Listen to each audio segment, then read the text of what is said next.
Hello सम्पूर्ण साथीहरुमा नमस्कार। हजुरहरु अहिले हेर्दै हुनुहुन्छ टेक्निकल भुवन युट्युब च्यानल। म हजुरहरुको साथमा छु भुवन भट्टराई। हजुरहरुसँग आइफोन छ, आइफोन युजर हजुरहरु आइफोन युजर हुनुहुन्छ भने हजुरहरुको कुनै पनि एप्समा लक राख्नलाई आइफोनमा त्यति सजिलै मिल्दैन। फेस टाइम अथवा फिंगरप्रिन्ट कुनै पनि लक राख्न सक्नुहुन्छ हर कुनै एपमा। म त्यो कसरी राख्न मिल्छ भन्ने कुरा म आज देखाउँदै छु। त्यसको लागि भिडियोको अन्तिमसम्म जोडिनु होला। हस्त भिडियोलाई सुरु गरौँ है त। त्यसको लागि फर्स्टमा हजुरहरुले जानुपर्ने हुन्छ क्लोक भित्र। क्लोकमा गइसकेपछि यहाँ जहाँ अलार्म लगाइन्छ त्यसको साइडमा हेर्न सक्नुहुन्छ हजुरले टाइमर भनेर दिएको हुन्छ। यसमा जानु होला।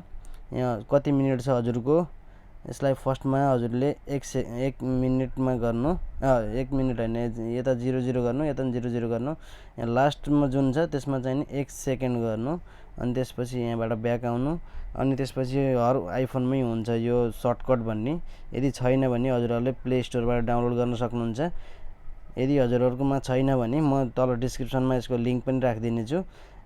सिम्पल यसलाई डाउनलोड गरिसकेपछि यसलाई अन गर्नु होला। ओपन गरिसकेपछि हजुरहरुले जान सक्नुहुन्छ। यस्तो ओपन हुन्छ। त्यसपछि यहाँ जानु होला अटो मेसिन भनेर यहाँ तल छ। यसमा जानु होला। यसमा गइसकेपछि माथि यहाँ दिएको छ प्लसको चिन्ह, यसमा क्लिक गर्नु होला। यसमा क्लिक गरिसकेपछि हजुरहरुले क्रिएट पर्सनल अटोमेसन भनेको छ, यहाँ क्लिक गर्नु। यहाँ क्लिक गरिसकेपछि अलिकति तल आउनु होला। अलिकति तल आइसकेपछि हजुरले एपमा क्लिक गर्नु होला। एपमा क्लिक गरिसकेपछि चोइस भनेको छ। चोइसमा हजुरहरुले आफ्नो एप क्लिक गर्नुपर्ने हुन्छ, कुन एपमा लगाउने। एकैचोटी धेरैमा पनि लगाउन मिल्छ। म एउटामा लगाएर देखाउँछु हजुरहरुलाई। जस्तै मानौ फेस टाइममा लगाएर देखाउँछु। अब यसलाई डन गर्नु होला। डन गरिसकेपछि नेक्स्टमा जानु होला। नेक्स्ट टाइम गइसकेपछि यसमा जानु होला, एडमा जानु होला। एडमा गइसकेपछि यहाँ माथि हजुरले सर्च गर्न सक्नुहुन्छ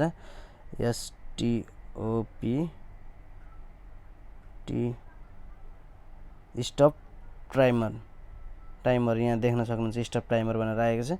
यसमा क्लिक गर्नु होला। यसमा क्लिक गरिसकेपछि यहाँ मिनेट दिएको छ। यसलाई चाहिँ नि 01 गराउनु अनि यता मिनेट दिएकोमा सेकेन्ड गराउनु। त्यसपछि नेक्स्टमा क्लिक गर्नु। नेक्स्टमा क्लिक गरिसकेपछि यहाँ हेर्न सक्नुहुन्छ हाम्रो क्रिएट भइसक्यो। तर हजुरले यहाँ तल आस्क बिफोर रनिङ भनेकोलाई यसलाई अफ गर्नुपर्ने हुन्छ।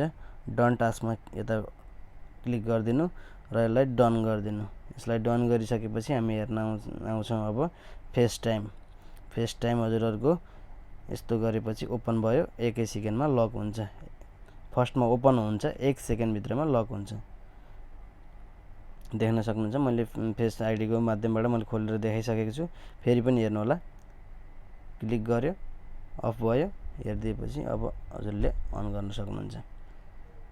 हजुरहरुलाई भिडियो के कस्तो लाग्यो तल कमेन्ट गर्न नबिर्सिनु होला।